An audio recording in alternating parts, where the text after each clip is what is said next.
Okay, very good evening to everyone once again. I do hope you're all well and you've had a productive week. And otherwise, I hope last week's work uh, was going okay. And I see there's a raised hand.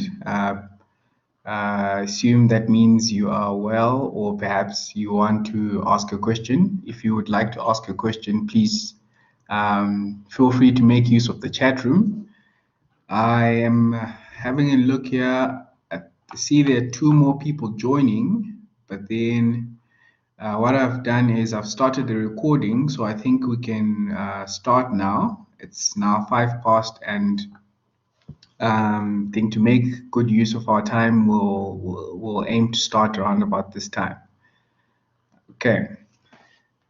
So for this week's Collaborate session, we are going to be having a look at, let me just share the screen as usual. Okay, so we're going to be having a look at sections 2.1, 2.2, and 2.5. Okay, I do hope you can see my screen. Okay. So in sections 2.1, 2.2, and 2.5, we see that we're starting to look at functions and graphs. So it's a nice way to, if you were looking at algebra before, now you sort of visualize what is happening. And we start looking at functions, and then we start looking at how to visually represent the functions, or to do the opposite, to see a function that is graphed, and then we tend to want to interpret or see what is going on with that graph. Okay, so for section 2.1, we're going to be having a look at questions 16, 24, and 36. And I'll get us started with section 2.1. Okay, so the first problem is asking us to give the domain of the function.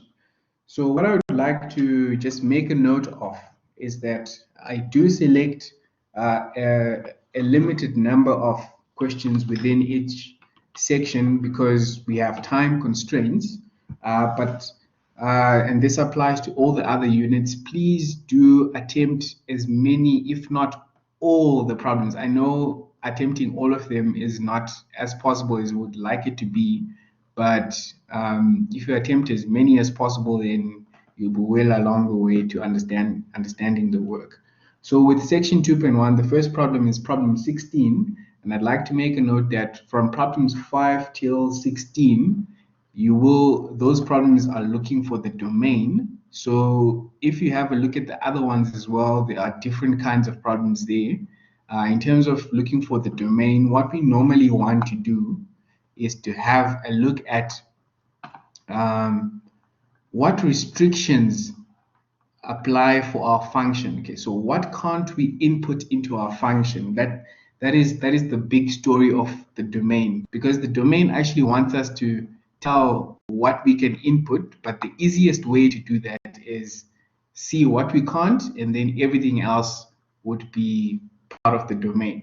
So we need to be in the habit of being able to notice restrictions, and some good examples of easy picks would be if there is a denominator, you can't divide by 0, or if there is a radical sign that is even, then you can't have a negative radicand, and so on. So let's have a look at our first one. Okay, so this one is a little bit of a tricky one, and I did notice that in one of the earlier quizzes, a similar concept was being tested. So if we look at this one, we see that we have a denominator that could give us a restriction, but then r squared plus 1. So what the restriction could be here is that we cannot divide by 0, therefore r squared plus 1 cannot be equal to 0, and then we find the value of r that gives us the restriction. But do you notice that r squared plus 1, when we're dealing with real numbers, it can never be equal to 0? Okay, so if you don't notice it, or if you don't understand what I've just said, please feel free to shout. But if you do understand, give a thumbs up or say you understand. And you can see here that r squared is always either equal to 0 or positive. Okay, so what Mr. Van Reenen just said, okay, so this is helpful. I do always welcome questions, because sometimes I say something once and not everyone will get it. Okay, so what I'm saying here is that r squared, if you remember, if you square something, it will always be positive or it will be equal to 0. Okay, so if it's 0, that's when it's equal to 0. If it's 1, it's a positive number. If it's 2, it's an even more positive number. It's a bigger number, and so on. So you can't get a negative number here. That means you can't get a negative 1 that adds to this 1 so that we divide by 0. Therefore, this denominator can never be equal to 0. Therefore, this whole function, the domain, is all of the numbers that you can think of to put here. So whether the number is negative, whether it's positive, whether it's equal to 0, then the domain will be fine. Okay, so that is what we're saying here. Let's have a look at what the solution says. So in our solution, we discussed that r squared plus 1 is never equal to 0. Therefore, we exclude, because we want to exclude all values of r for which r squared plus 1 is equal to 0, but it is never equal to 0 like we just discussed. Therefore, the domain is all real numbers. Okay, so there's various ways of writing all real numbers. So you could write that r is an element, r is an element of real numbers, and then I'm trying to draw the real number sign. Okay, so r is an element of real numbers. Okay. Okay, so that is a nice question to warm us up, because it looks like the obvious solution is saying that this is equal to 0, and then we find the value of r. It actually was a little bit of a more interesting question. Okay, so if we have a look at the next problem, which is problem number 24, we are looking at finding function values. So we could be given a function and we are asked to evaluate the function at specific values. In this case, it's values of x, because this is a function of x. The first thing is we're asked to find h of 0, and then the second one is h of 2, and then h of t minus 4. What this simply means is that if you think of what a function is, it's something that you put inside. Think of a function as a box. If you throw things into the box, you get something out. So the function does something to the things that you put inside, and then the output is what we're now looking for as the function values. Okay, so if we input, so h of x is equal to x plus 4 all squared. If we input 0 in place of x, you see this is where x was, and now we're saying we want to evaluate it at x is equal to 0. That means take your function, put a 0 wherever the x appears, and then simplify. Okay, same thing for 2, and then more interestingly, same thing for t minus 4. So don't be put off by the fact that this is now an expression, t minus 4. Just go wherever there was an x and put your t minus 4. Okay, so let's evaluate that. The first one, h of 0, we put 0 wherever the x was, so it's 0 plus 4, and then you square that. You see we get an answer of 16. Okay, I think that's simple enough. Now, if we put 2, so wherever the x was, you put a 2. So the x was in this position, so you put a 2, so and you add a 4 to it, so 2 plus 4 is 6. You square that, you get 36. Okay, so now let's have a look at t minus 4. Okay, are you with me so far in terms of the substitution when we're evaluating function values? Yes. Okay, perfect. So t minus 4, I'd like to now submit to you that it's as simple as just what we were doing with the numbers with the 0 and the 2. So where you had your x is now where you put the t minus 4. And I'd like people to be to make this a good practice to use brackets. Okay, if you have an expression and you need to substitute it in place of x, put it in brackets and substitute it where x was, and then evaluate afterwards, because sometimes signs come into play. Okay, so we always substitute in brackets, and then we see t minus 4. Instead of having x plus 4, now where x is, I'm putting t minus 4 in brackets, and then I need to add 4 to that, and then I need to square. Okay, so if you now evaluate the inside of the square brackets, you get t minus 4 plus 4, which is simply a t, and then you need to square that, and then you end up at the t squared. Okay, so step-by-step systematic process, but then it's exactly the same as the simple stuff that we're doing, and then we arrive at an answer. Okay, so yeah, so Mr. Farnan is saying pay attention to the types of brackets. We normally, if we have two things that need to be in brackets, so we normally start with this round brackets, and then we go to the square brackets, and then if we have a third thing that we need to put in brackets there, then we go to the curly brackets, the ones that Mr. Farnan has just typed, and normally we don't go past this stage. Okay, so so this was problem 24. It's three parts of this problem, and then we've done those parts. Now we need to have a look at the last problem in this section, which is problem number 36. Okay, so this is a nice one because it allows us to practice what we've just looked at in the previous problem, but in a more abstract way, because a lot of people tend to shy away from this kind of problem, but it works exactly in the same way. Okay, so what instance would you go past this stage? Okay, so if you have a lot of things that you need to put in brackets, then that would be the instance. So yeah, so I think you're asking in terms of brackets. So if you have say 5 different composite functions that you need to put into brackets, and then you would need more brackets than just 3. Okay, but then, okay, perfect. So problem number 36, we are having a look at, we are given a function. This is our function that we're given. Function of x is equal to x plus 8 divided by x. So it's a simple function with the numerator and denominator with x in either one of them. And we are asked, first of all, to find function of x plus h, right? And then lead to find function of x plus h minus function of h function of x divided by h. Okay, so this looks like we're just making you do random things, but it's actually a formula to calculate something very nice. Okay, and you'll see this in the next module. So my little story goes just like in the other one.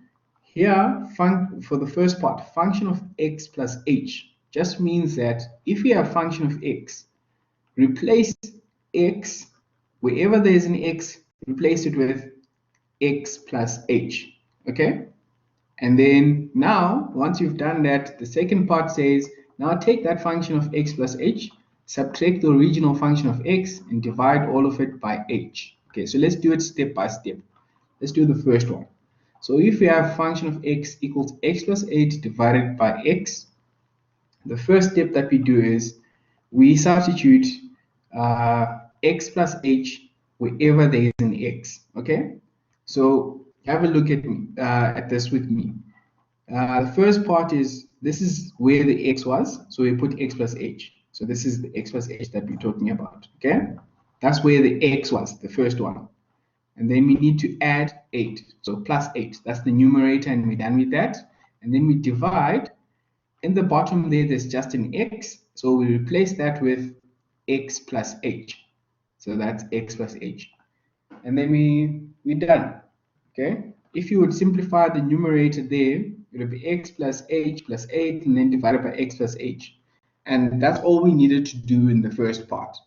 Okay, in the second part, we are now asked to evaluate this expression, which makes use of what we've already calculated in part A. So if we have a look here, function of x plus h is equal to this expression here. Okay, so in the numerator, we take this expression, excuse me, we take this expression that we've just calculated and we put it in the numerator. Okay, we put it there in the numerator.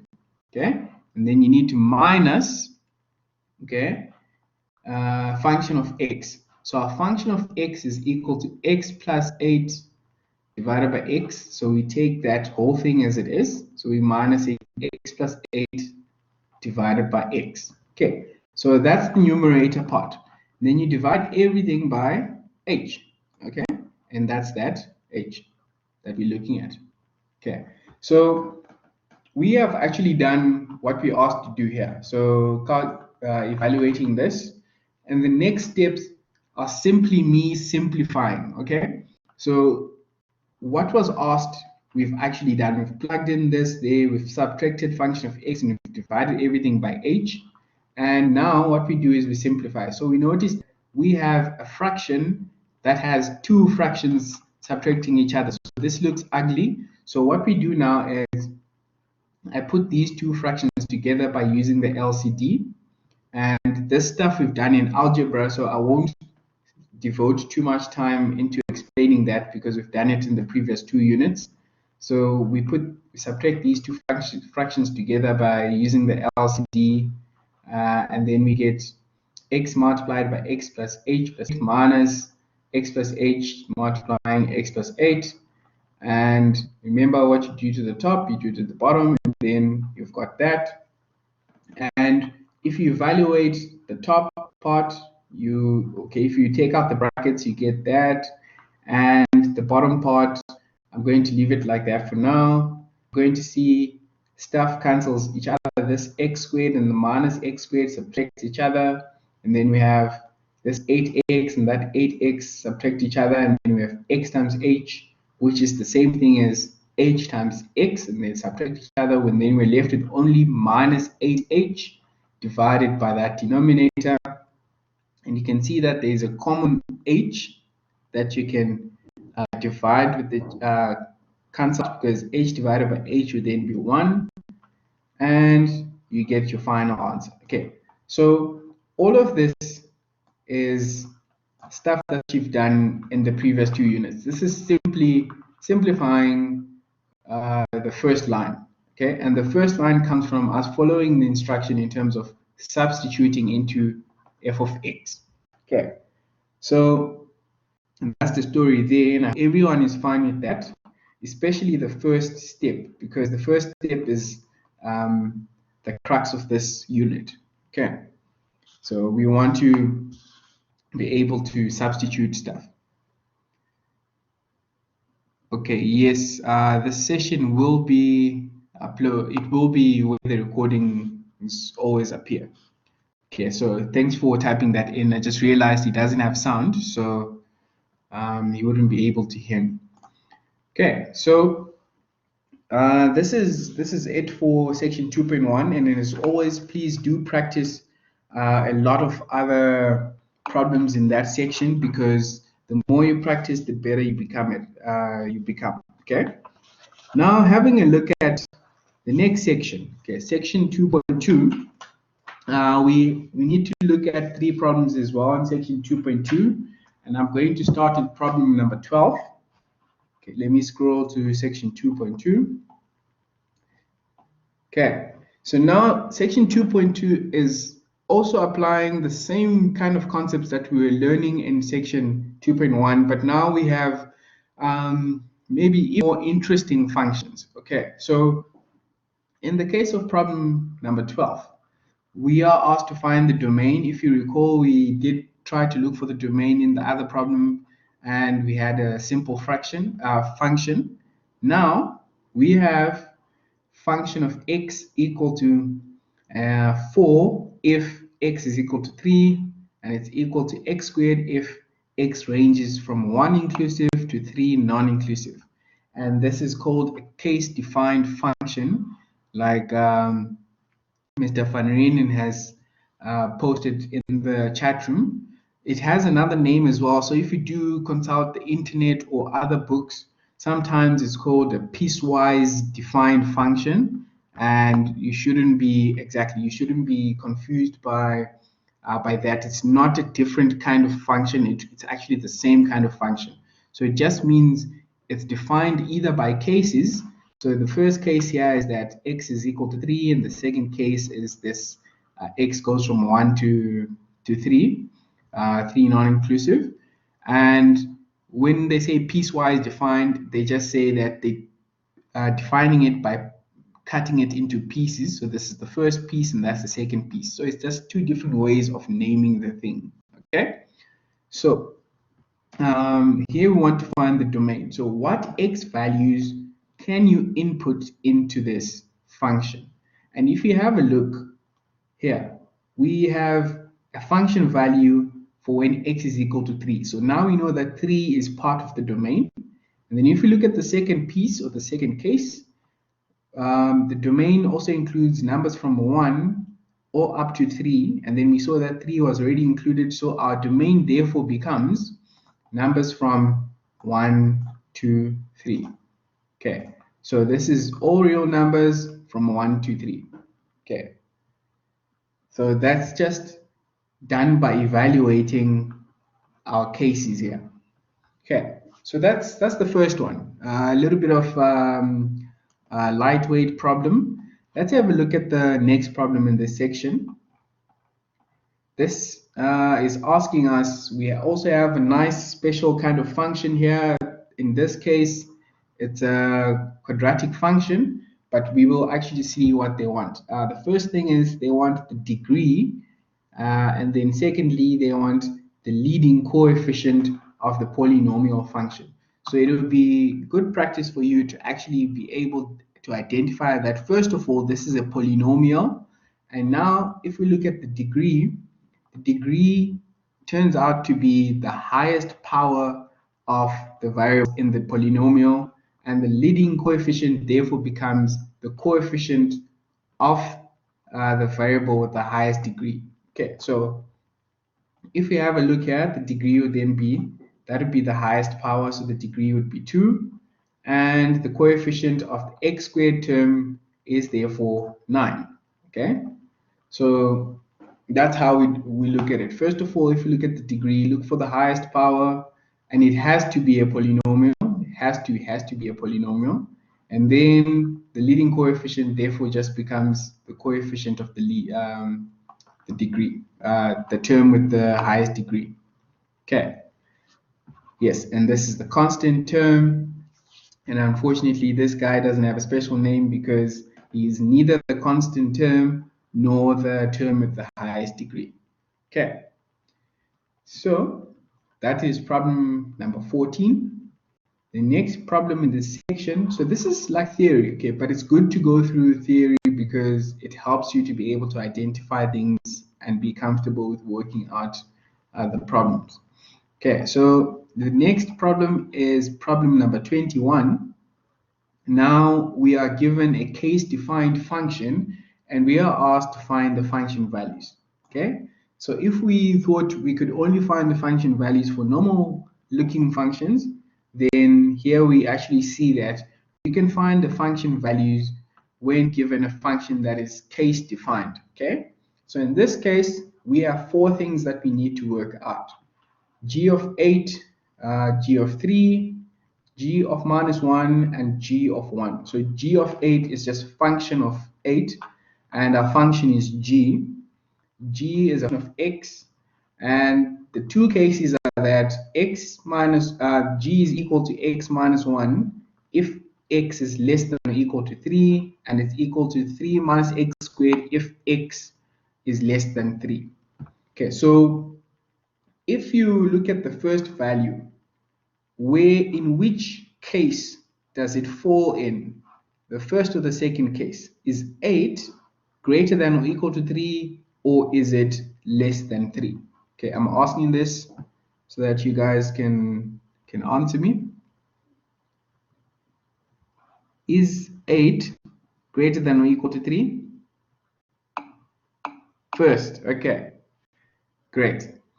Okay, let's do the same kind of exercise with the rest of them. So is 3 the first or the second case?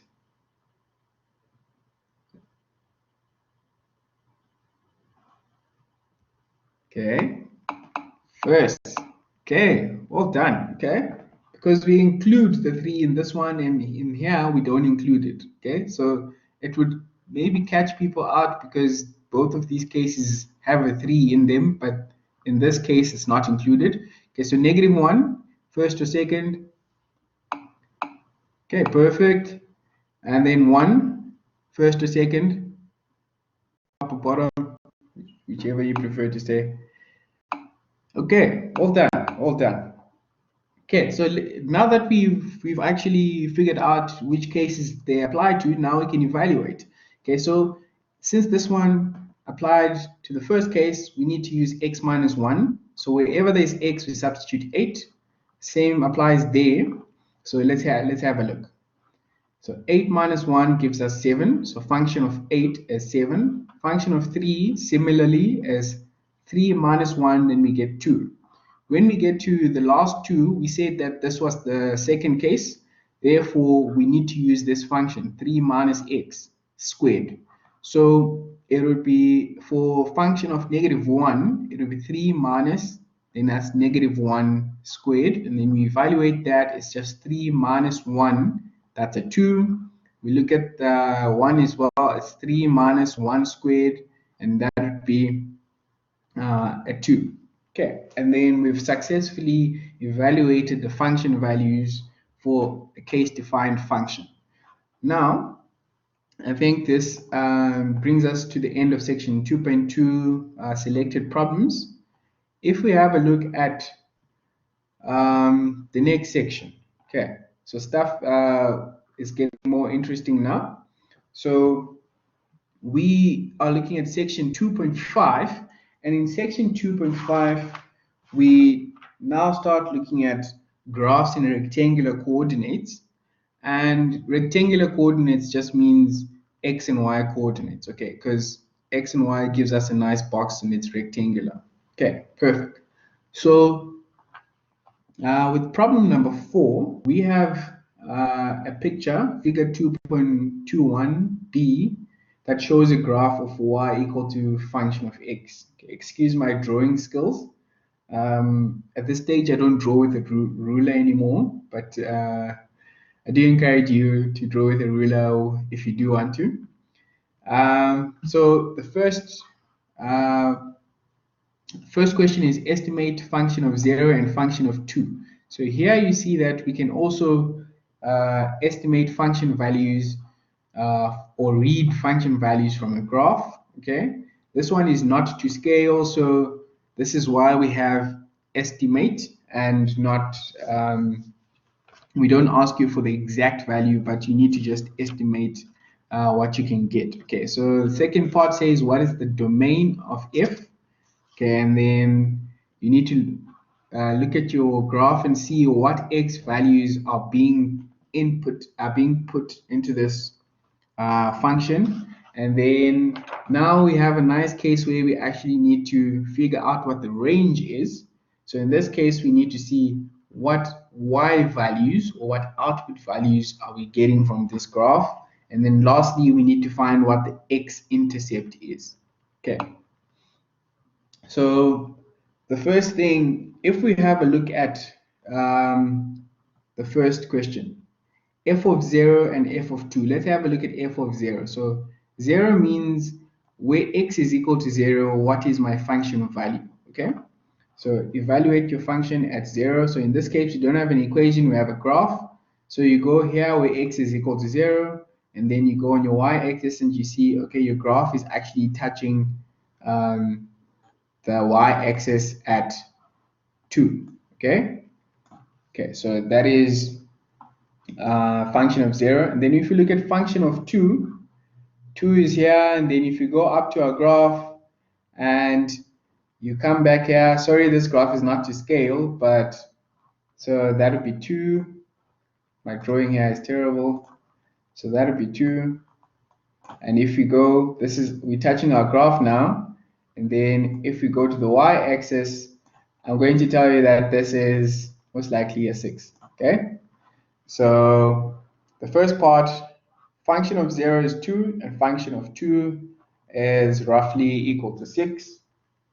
And now if we look at the domain, so we see that our graph starts here and goes all the way. See, this arrow means that we're going all the way to infinity on the x-axis. Therefore, our domain starts at x equal to 0 here and all the way to infinity. Therefore, our domain is all x values that are greater than or equal to 0, because we do include 0. We start there. That's why that little dot is there, because it's inclusive, solid dot. Okay, and for the range, if you look at your y-axis, okay, our graph is starting at 2, and then it also goes all the way up to infinity. Therefore, our range is y is greater than or equal to 2. Okay, so now we are asked to find what the x-intercept of f is. So x-intercept means, if we look at your x-axis, okay, and be careful between these intercepts, because you have x-intercept and you have y-intercept. So for x-intercept, it means that when y is equal to 0, what is my function value, okay? Or you can look at the graph and you say, if you look at the x-axis, where does my graph cut the x-axis? And if we look closely here, we see that this graph starts at 2 and it goes all the way up. It never cuts the x-axis, never comes all the way down here and cuts the x-axis somewhere. Therefore, there is no x-intercept, okay? And I hope you're happy with this one. This is nice because you can see your answers as you go along, as opposed to calculating them with your calculator, but then it's the same thing. So evaluating function values when looking at therefore means that if we look at the stuff we've been doing before, if you're given an equation for an expression for a function, then you can actually draw it and then evaluate the stuff. Okay. Right. So now we are having a look at the next problem, which would then be problem number 14. Problem number 14 is asking us to determine the intercept. Okay, so that's the first part, determine the intercept of the graph of the equation, and the equation is given here. So that's y is equal to 4x squared minus 16. So that's the first part. And then we need to sketch the graph. This graph, we see it's a special kind of graph, and we've been dealing with this graph with the highest order of 2. Therefore, this is quadratic, and we know it either has to be a frowny face or a smiley face. So upward facing, so it's a parabola. Okay, perfect. So that's the first part. We need to get the intercepts, and this actually helps us to draw a parabola. If we have all 3 intercepts, we can draw a parabola without any extra info, okay? And then based on your graph, is y a function of x? And if so, is it 1-to-1? And what are the domain and range? Okay, so let's have a look at the first part. Okay, so for intercepts, like I was saying before, if you want to get the y-intercept, okay, you need to substitute x is equal to 0, okay, because you're saying if you look at your graph, when x is equal to 0, you are actually looking at where does this function cut the y-axis. So that is why it's called y-intercept. It's intercepting or cutting the y-axis, okay, and the y-axis is given by x is equal to 0. Now, if you take your function and you substitute 0 for wherever there is an x and evaluate it, you find that y is actually equal to negative 16. Okay, So that's our first intercept there. I summarize at the bottom. Now let's have a look at the second one. The x-intercept, you need to substitute y is equal to 0 to get the x-intercept. So if you substitute 0 there, you will have 0 is equal to 4x squared minus 16, and then you factorize like we did before. You see that you can take out a 4, and then you're left with a difference of 2 squares. Therefore, we have x plus 2 and x minus 2. Okay, so this is stuff we've done before, so we'll assume prior knowledge now. If you factorize, you find that, you see, if you divide by 4 both sides, you get x plus 2 multiplied by x minus 2. And therefore, if there are two things multiplying each other and are equal to 0, either one of them is equal to 0. So either x plus 2 is equal to 0, giving us x equal to minus 2, or x minus 2 is equal to 0, giving us x equal to plus 2. So here we have two x-intercepts. So I've written it here as a summary. That's 2, 0 and minus 2, 0. So please don't be confused by this. This is actually two intercepts. Okay? All right. So let's have a look now at our sketch. With this sketch, you can actually say, okay, we see that this 4 is a positive value, therefore it will be an upward facing parabola, and the x-intercepts are -2 and +2. Therefore, you come on your graph and you draw the intercept to -2 and +2. So imagine this thing is not there, okay? So it's not helpful that this thing is there already, but visualize this with me. So you've put your x-intercepts. Now you need to check your y-intercept. You see it's -16. You go and you cross there by -16. And you know, since this is a positive value, it has to be upward facing, okay? Therefore, you connect the dots there, and then you extend your graph to the left and to the right. Okay, so we have our sketch now. And please always, whether it's in an assignment or whatever that you do when you're working out stuff, always label the axis. Okay, always label the axis and always label your intercepts. Okay, perfect. Now the next part, so we've done the sketch. So based on our graph, is y a function of x? Okay, and if so, is it 1 to 1? So let's have a look first.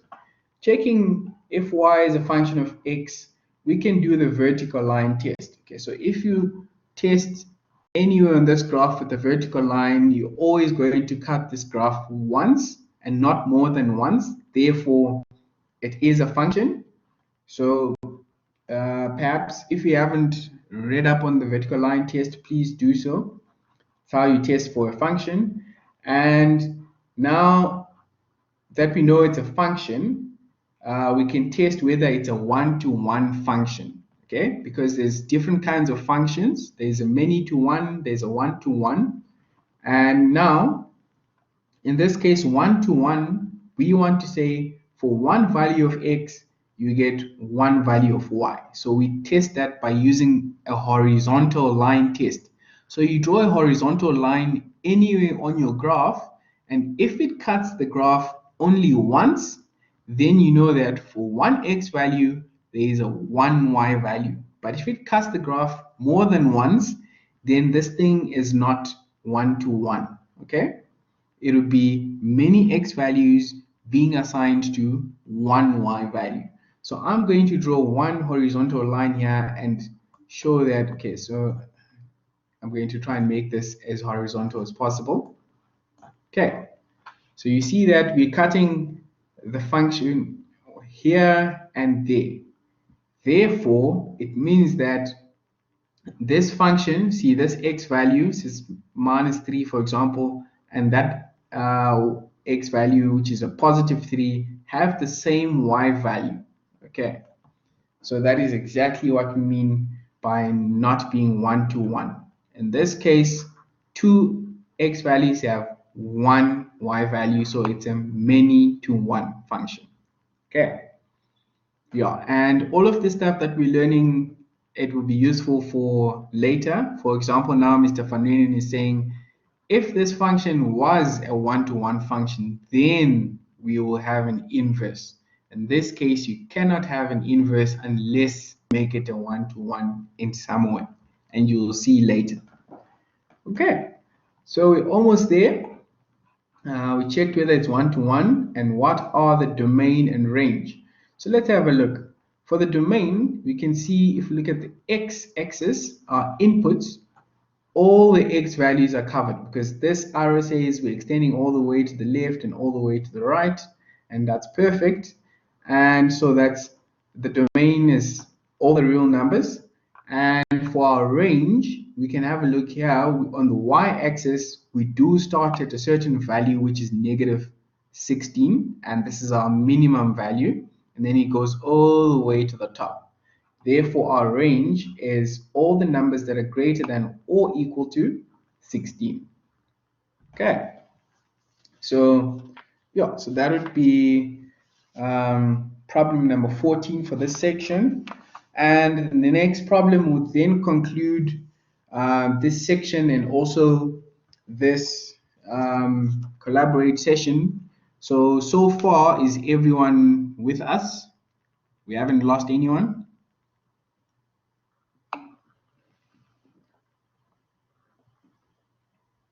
Yes, there is another representation. So now I sort of switch between different kinds of ways to write stuff.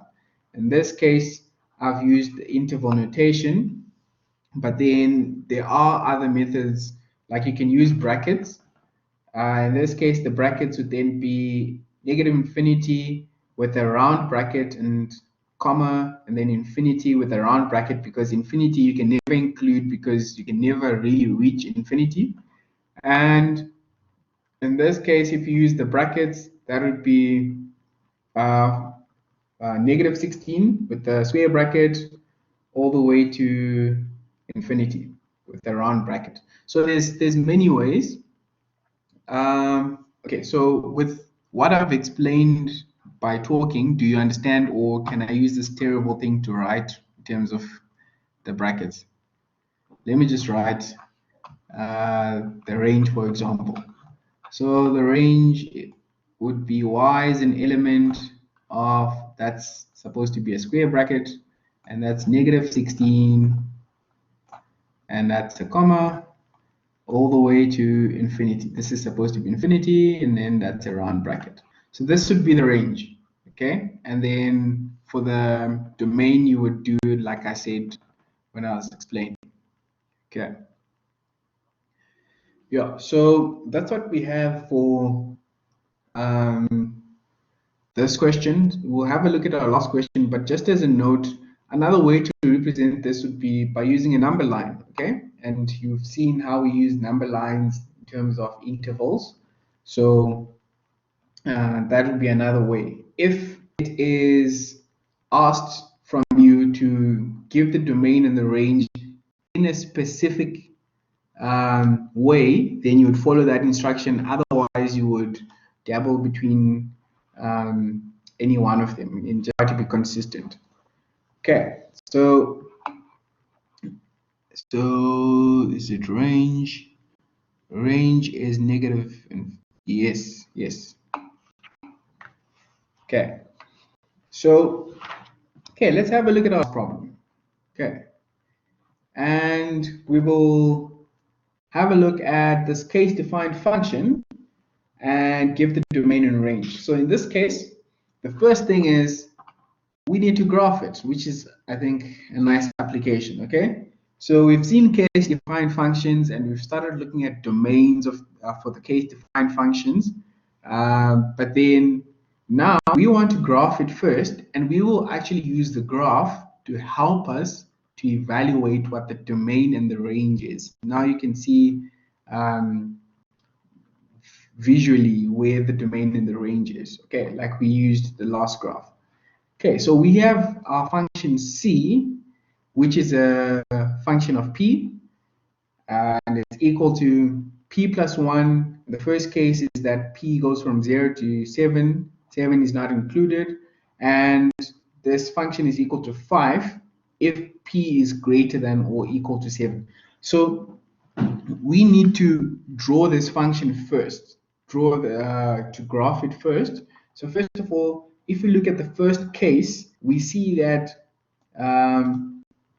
that is p plus 1 is simply a straight line. Okay, do you guys remember that? So p plus 1 is simply a straight line, and importantly, the straight line goes from 0 to 7. Okay, and one way of, okay, I didn't do this, but Mr. Van Renen says we need to use a table to graph this, and this is very helpful because it allows you to actually draw the straight line. You can use your table, connect the dots, and then you draw your straight line. So let's have a look at what we do here. So for the first one, I say that this is a straight line with, and I'm using intercepts for the straight line, but you see why the graph would be a nice to do it. The table of values would be a nice way to do it, because in this case, the intercepts don't apply, not both the intercepts apply in this case. Okay, so let's have a look. You will see that the intercept of 0 and 1, so that's 0, 1, we can put a dot there because 0 is included. That's a closed dot, right? That's where we start. And now, this negative 1, 0 is actually here. Negative 1, 0 is here, but you can see that P for this line is only valid from 0 to 7. You can't go back to negative 1, but I see that it's a straight line that's supposed to go like that. And now all I do is I see, okay, I must stop at 7 and not included. So I evaluate this at 7, and then I see that, okay, 7 plus 1 is supposed to be 8. Then I put an open circle at 8, and then I connect the two dots. Okay, so that is a straight line that you would get if you use your table of values. And the second one, see, whatever value of p is, as long as it is greater than or equal to 7, this graph is always equal to 5. So this is a constant function. So when we are at 7, this function is equal to 5. So we start by including whatever value at 7 is there. So that's 5. And then we go all the way to infinity because p is greater than or equal to 7. So go all the way to the right. Okay, so this is the p-axis. This is the c-axis. Okay. So I hope you are happy with graphing that. Now we need to figure out what the domain and the range is just by looking at the graph. Okay, so if we look at the graph, what x values can we input? If you go, you see we only start at p is equal to 0, and then we start going, then we see, okay, we're stopping at p is equal to 7, but then we actually do include it in the next case, and then we keep going. So our domain would be all of the real numbers that are greater than 0. Okay, so that's p is greater than or equal to 0. Okay, so that would be our domain. If we start looking at our c-axis, which gives us the range, start seeing, okay, there's nothing there, and then we come up here, we start at 1, and 1 is included, and we keep going up, see, we keep going up, and we get to 8, but now 8 is not included. So I include the 1 there, and I don't include the 8 there. See, the inequality sign here doesn't have the inclusion, this one has the inclusion, and therefore we have our range.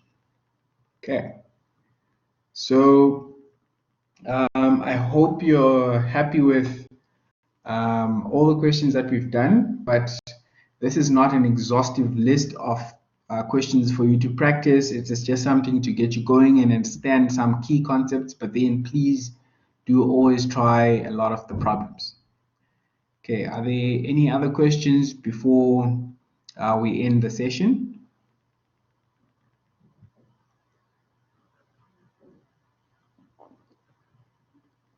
Okay, seems like there's no questions. If there's no questions, I do wish you the best for the rest of the week in the unit, and also in whatever that you guys are doing. I wish you the best.